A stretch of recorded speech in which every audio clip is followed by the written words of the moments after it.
Big 12 Media Week continuing here. It is Arizona Football Day in Las Vegas. The Wildcats getting to know their new conference, and their new conference, the Big 12, getting to know them. Pleased to be joined by the head football coach. See, I said it the way you said it. Head football coach at the University of Arizona, Brent Brennan. And Brent, first of all, we had Desiree Reed-Francois on earlier, and she told me this incredible story about yesterday when you guys got here and how the kids got off the plane and started unloading the luggage. Yes.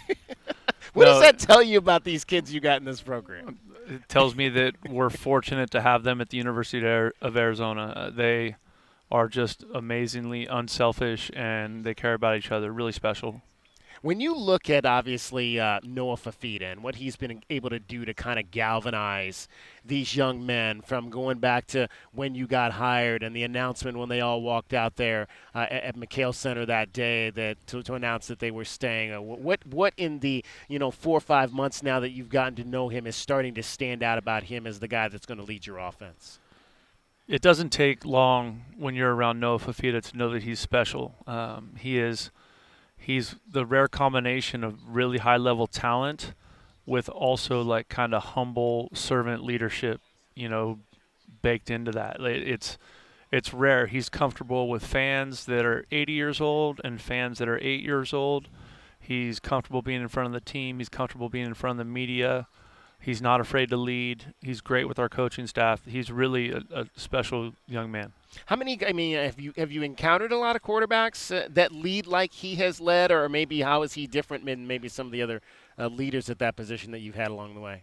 No, I haven't been through a season with him, so I'm not sure what that's like. Right. But in this off season, he's as rare of a quarterback that I've been around.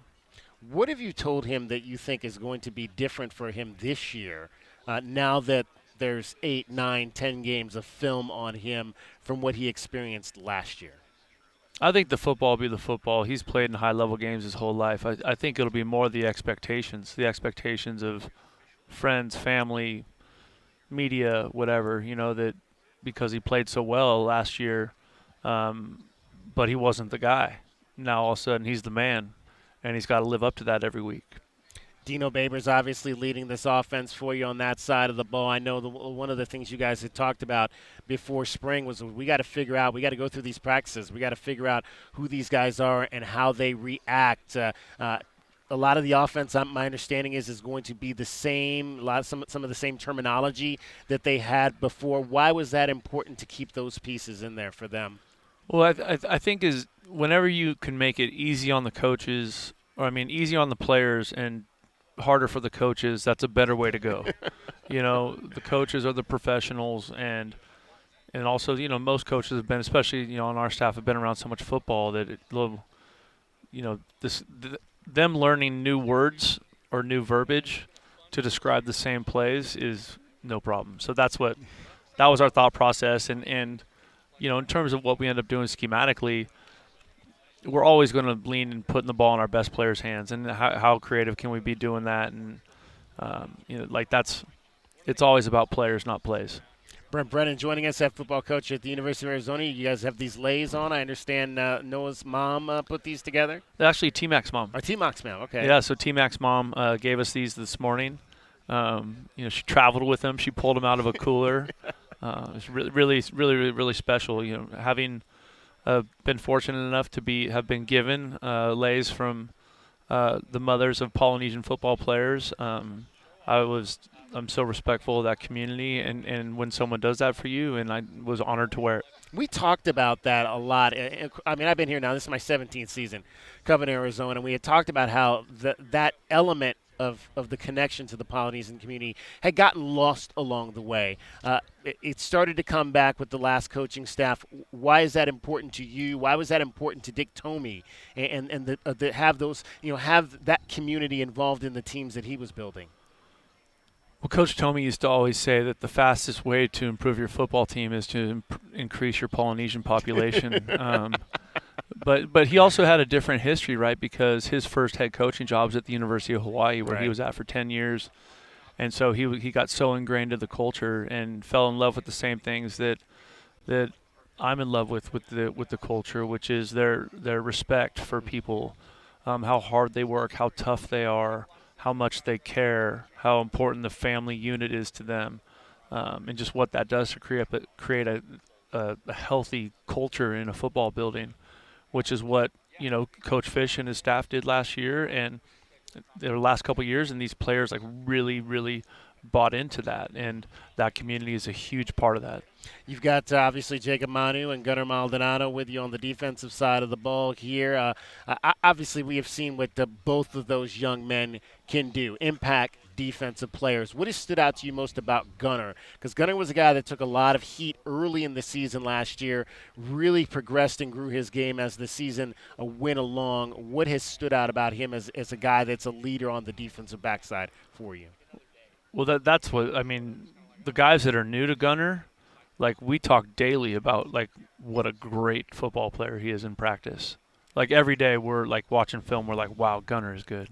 He is really an impressive young man, highly intelligent, athletic, can run, tackle. He's so impressive in the practice environment, and I know he played great football for us at the second half of the season.